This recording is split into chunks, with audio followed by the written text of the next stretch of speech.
And welcome back to Family Dinner Favorites. My next guest is a home cook from Champaign, Illinois. Her name is Valorie Deichman. Thanks for being with us. Thank you. All right, so tell us about what you're making today. What's the name of the recipe? I'm doing curry, kale, potato casserole. Okay, great. Is there a particular story behind this dish? Why did you submit this recipe?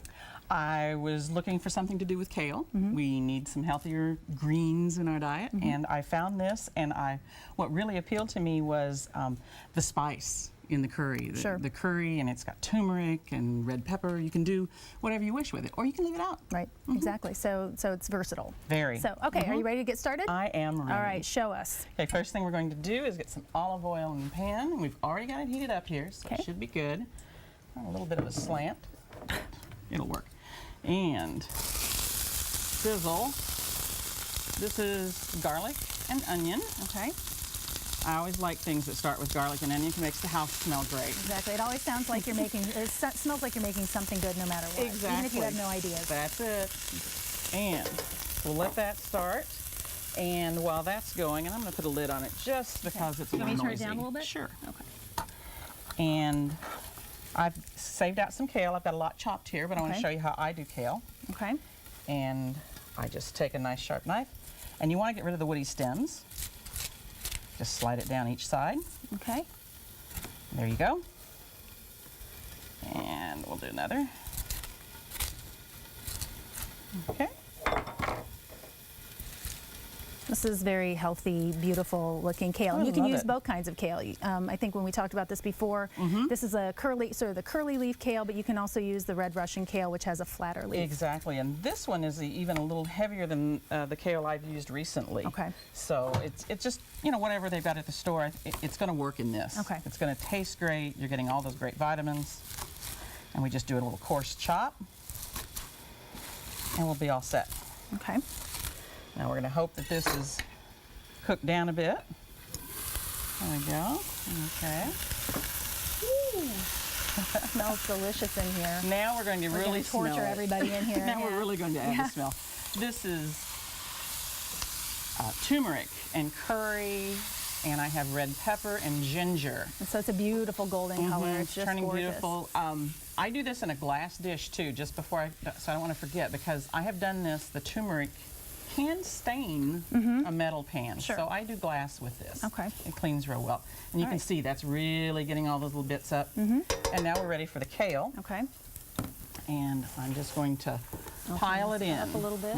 The recipe calls for a bunch. This is probably a little more, bunches come in different sizes. It's all relative. And this is going to wilt down a little bit yes, too it will. while it's cooking. Okay. And it's going to wilt down quite a bit. Okay. And let's see, this here, put these in. I think that's enough. Okay. I've fed the floor. If we were home, my dogs would pick that up for me. Okay. And we'll lid that. Okay. So while that's cooking.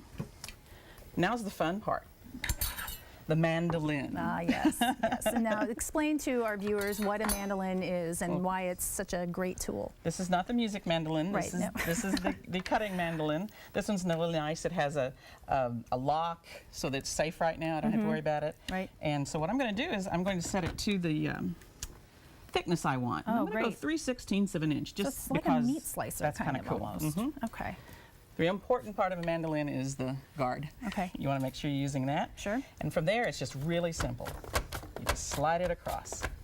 You get nice, even slices, which really is going to ensure that everything cooks at the same temperature and the same speed. I think that's enough to show you how that worked. Okay. Then we take the potatoes. Look at those. Set those aside. Lovely. I have a greased 9x13. It's all ready for the potatoes. You're going to start with a layer right across the bottom. I overlap them because you want a nice solid layer of potato. Okay. So this is layering like a lasagna type thing. Exactly. Okay. Think of lasagna noodles.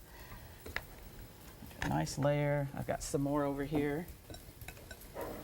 And we'll lay all those out. We'll stir that kale up. Okay. Okay. A little salt. You want me to stir it? Sure. Okay. Oh my gosh, see it's how so much it's green. wilted? Look at that. It's beautiful color. And some pepper, and I love this. This is new for me. Okay. This is my new toy. my electric grinder. Isn't that fun? And it has a light. So A light? You can see exactly what Just you're in doing. case, yeah. Okay. If you're lost in the kitchen at night, grab the pepper grinder. I think we've got that nicely wilted. Okay.